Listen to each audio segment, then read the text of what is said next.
How we're going to review Dawn of the Planet of the Apes, directed by Matt Reeves, a film that follows Caesar and his band of genetically modified apes after the war and virus that nearly wiped out all of humankind. However, as the last remaining humans need to coincide with the apes one final time to fix a hydroelectric plant, tensions go awry. Before I talk about Dawn of the Planet of the Apes, of course I do want to talk about Rise of the Planet of the Apes, which was actually one of my favorite films in 2011, surprisingly, because it was one of those movies that I really didn't think that I was going to like as much as I did, but I ended up really enjoying the film for what it was. But what made Rise of the Planet of the Apes such a great film was the emotional depth with Caesar, the James Franco character, and especially the John Lithgow character. Now going into Dawn of the Planet of the Apes, which is made by another filmmaker, Matt Reeves, who is known for doing films such as Let Me In, a favorite of mine of 2010, and of course Cloverfield, a great little film that actually managed to make the whole found footage genre or style work. Dawn of the Planet of the Apes is a sequel that is bigger and better in nearly every single way. This is a well-directed film with cinematography and visual effects that are quite impressive.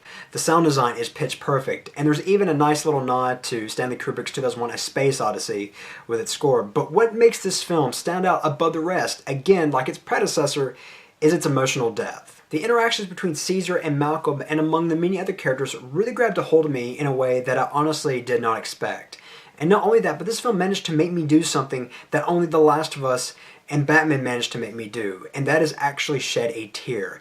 I did shed a tear at some point while watching this film. Andy Serkis gives one of the best performances he has ever given, and like everyone else has said throughout the years, he at least deserves to get nominated for an Academy Award because he is excellent. And albeit that Jason Clarke is really good too, the one who carries this film is indeed Andy Serkis. Andy Serkis is an actor who's only given great performances ever since he has stepped onto the scene. Whether it be King Kong, Caesar, or Gollum, it's always quality. And I think it's complete bogus pompousness that he's yet to even receive a nomination from the Academy Awards. I truly do believe that. And since I'm talking about great performances, although he's in the film a modest amount, there's a scene with Gary Oldman that honestly almost had me choking up. And albeit that the scene is quite short, the scene still most definitely resonated with me. And what I also like about this film is how it deals with a social issue regarding race.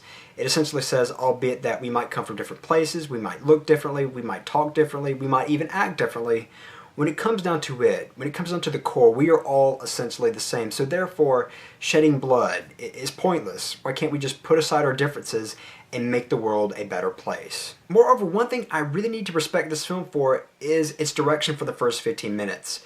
The first 15 minutes have no real spoken dialogue. The only dialogue that you're getting is through sign language because that's how the chimps communicate.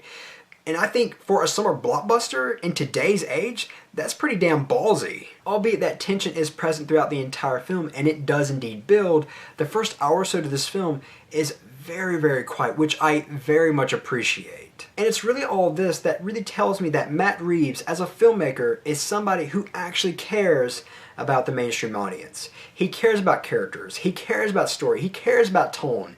He cares about making some quality cinema, and that's what he does here. He's not like Michael Bay where he doesn't give a shit about you or me. No, this is somebody who actually cares. However, even with all that great stuff said, I do have some problems. As far as problems, there's some pretty bad Call of Duty-like dialogue that can be heard in this overall simple yet very tight film, and most of it's said by the Kirk Acevedo character, who's just an obnoxiously one-note baddie. And lastly, the performance by Keri Russell is a performance that kind of fell slightly flat in my personal opinion. Overall, Dawn of the Planet of the Apes is a sequel that gets everything right, and it does it big without sacrificing damn near everything that makes a movie good. Now, I've been kind of debating on what exactly to give this film, but given that you don't see too many summer blockbusters of this stature, I'm going to give Dawn of the Planet of the Apes a very, very low 4.5 out of 5. As always, I'm Colyn Kirkland, and thank you so much for watching.